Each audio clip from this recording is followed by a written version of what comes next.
State bank जे governor रज़ा बाक़ी चयो आहे त गुज़िरियल साल 35 लख हारियुनि खे कर्ज़ ॾिना विया आहिनि। अहम ख़बर आहे नाज़रीन, अवां सां शेयर कयूं पिया। स्टेट बैंक जे गवर्नर रज़ा बाक़ी चयो आहे त गुज़िरियल साल 35 लख हारियुनि खे कर्ज़ ॾिना विया।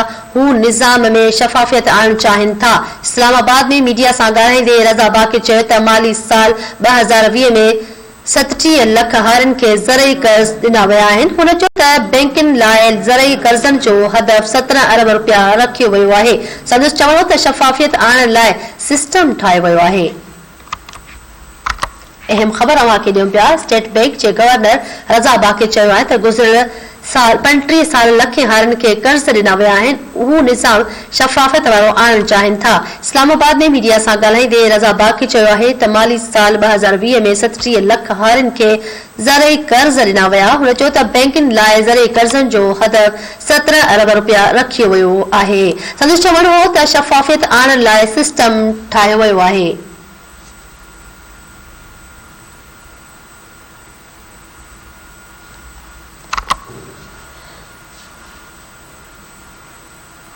जी नाज़रीन, अहम ख़बर अवां खे ॾियूं पिया। स्टेट बैंक जे गवर्नर रज़ा बाक़ी चयो आहे त गुज़िरियल 35 लख हारियुनि खे कर्ज़ ॾिना विया।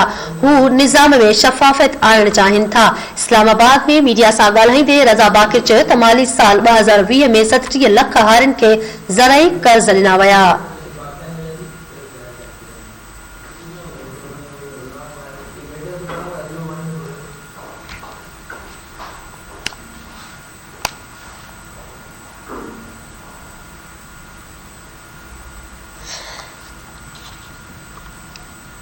रज़ा बाक़ी चयो आहे त बैंकुनि लाइ ज़रई कर्ज़नि जो हदफ़ 17 अरब रुपया रखियो वियो आहे। संदसि चवणो त शफ़ाफ़त आणण लाइ सिस्टम ठाहियो वियो आहे।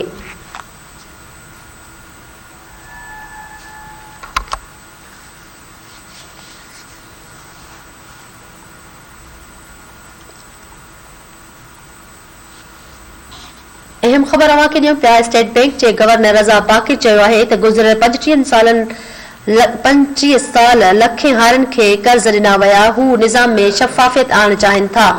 इस्लामाबाद में मीडिया सां ॻाल्हाईंदे रज़ा बाक़ी चयो त माली साल 2020 में 37 लख हारियुनि खे ज़रई कर्ज़ ॾिना विया।